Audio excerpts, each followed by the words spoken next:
It's Philippians 2:12. Wherefore, my beloved, as ye have always obeyed, not as in my presence only, but now much more in my absence, work out your own salvation with fear and trembling. So, even though the Lord is not physically, even though Yahweh Bashim Yahushua is not physically here with us, we're supposed to work out our own, we're supposed to have faith and work out our own salvation and fear and tremblance, following these laws, statutes, and commandments, and having fear and tremblance that if we don't follow these laws, statutes, and commandments, we're going to be destroyed when Jacob's trouble comes, or those nuclear missiles. Okay? For it is Yahweh which worketh in you both to will and to do of his good pleasure. So it is Yahweh Bashim Yahushua that's inside of Israel. This going the elect Israel is going to be working through them. It's going to have them doing these good things and having fear and tremblance and working out their own salvation. Right? Because like Yahweh Shah said, there's no good yet but Yahweh. And all the good that we carry out is ultimately Yahweh Bashim Yahushua inside of us is having us bring out that good and do that good. Because the prophets, we're the superheroes here. We're the hope. We're the light of the world. That's it. Just us here. This physically. We're the physical counterparts of Yahweh Bashim Yahushua. We're the hope that was put here to govern things and to wake up Israel, the elected Israel. That's what our job to do. Work on our salvation in fear and trembling, and to fill the house of Yahweh Bashim Yahushua and bid as many back to the marriage as we can. Okay? That's it.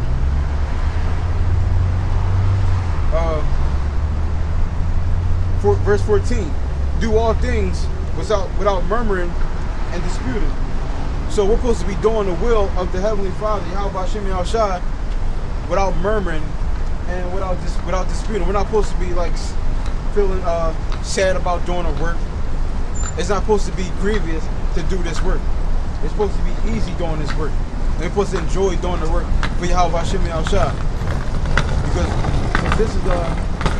Because this was what we're supposed to be doing out here. Preaching the downfall of this wicked kingdom and waking back up Israel, which are the so-called Negro, Latinos, and Native Americans, and bidding as many back into marriage as we can. Okay?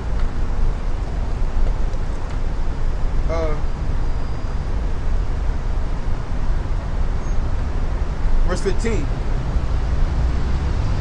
That ye may be blameless and harmless, the sons of Yahweh Bashim Yahushua without rebuke.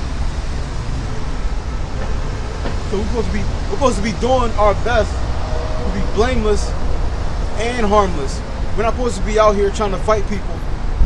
We're not supposed to be out here being in the world, breaking the law, smoking weed, killing each other, defrauding our brothers, stealing, right?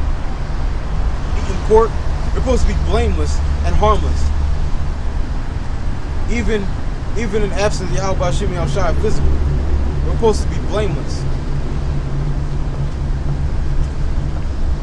In the midst of a crook and a perverse nation, among whom ye shine as a light in the world. So even though all these wicked things is going on, we're not supposed to be out here just trying to just being in the mix of it. Okay? We're not supposed to be in the mix of all this wickedness that's going on. Going to clubs every night, going to the bar every night, committing adultery, eating pork,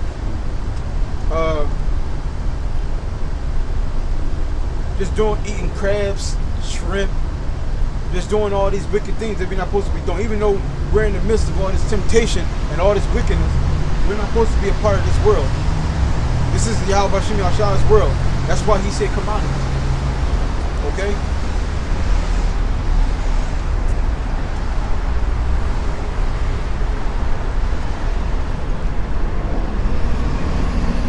holding forth the word of life, holding forth the word of life, that I may rejoice in the day of Mashiach, that I have not run in vain, neither labored in vain. So we're supposed to be standing strong in this truth, doing our diligence, making our call and election sure, so our work and labor won't be in vain. We're supposed to be doing the best we can to keep these laws, statutes, and commandments, and doing the will of the Lord every chance we get, and not being a sluggard in this truth. Okay? We're supposed to be doing everything that we can to make our calling and election sure, so our labors won't be in vain.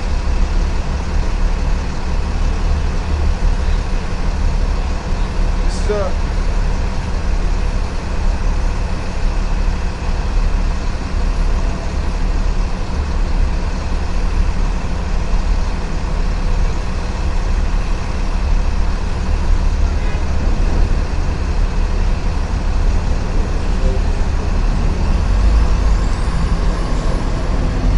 Isaiah 40 and 31. But they that wait upon the Lord Yahweh shall renew their strength. They shall mount up with wings as eagles. They shall run and not be weary, and they shall walk and not be faint. So everybody's waiting on Yahweh B'Shem Yahushua, laboring in this truth, right? Week in and week out, making our bodies the ultimate sacrifice. It's not going to be in vain if we keep at it and be diligent and not sluggish. It's not going to be in vain. He's going to raise us up, like in the scriptures say, good servant, you rule well over a little bit of things. I will make you ruler over many things. So us laboring in this truth is not going to be in vain. It's not going to be in vain. As long as we keep it up and follow these laws, statutes, and commandments, it's not going to be in vain. And he's going to put us back on high.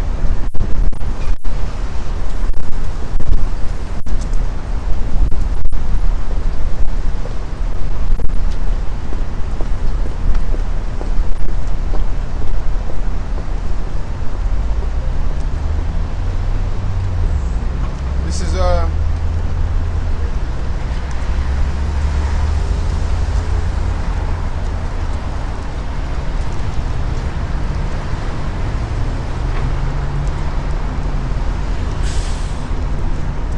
First Peter 5 and 2.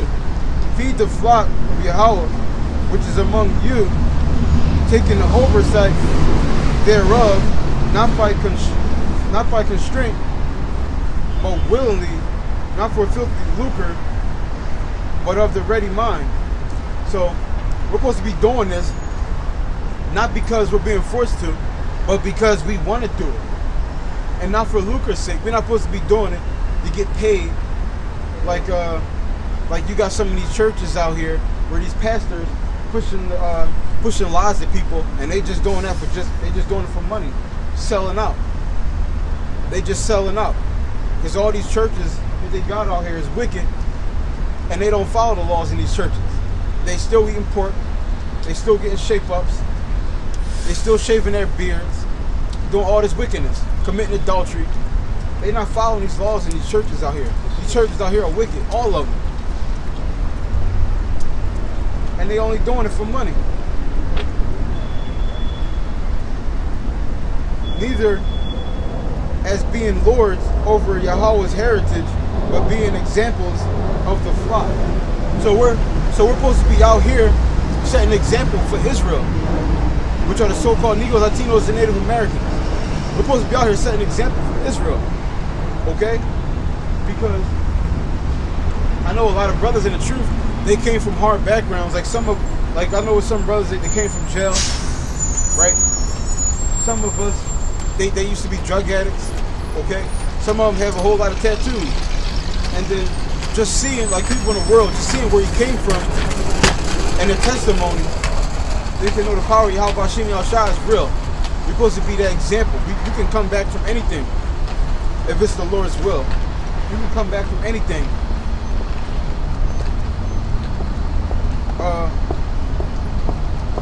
Verse 4.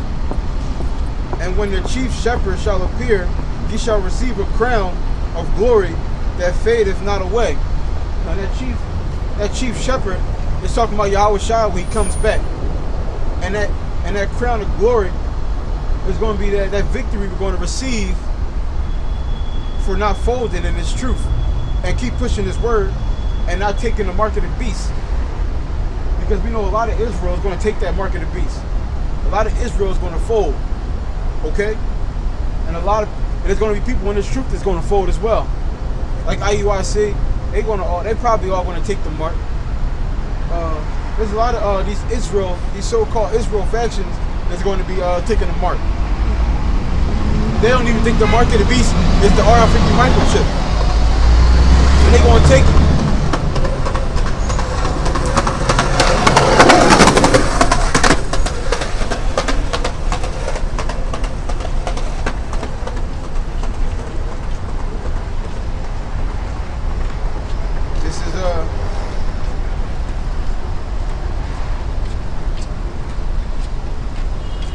Matthew 5:14. Ye are the light of the world. A city that is set on a hill cannot be hid. So if you got a city, so if you're the light of the world, right? And if you sit a light on top of a hill, everybody's gonna be able to see it. Everybody's gonna be able to see it. Everybody. So they say the prophets of Israel are supposed to be the light on top of that hill that everybody sees, that everybody looks to.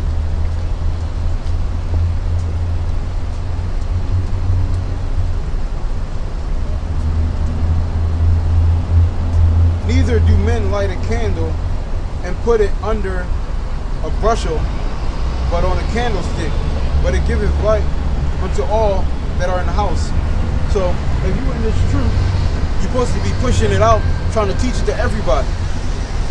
Like if you got a candle, you're not going to put it under your bed.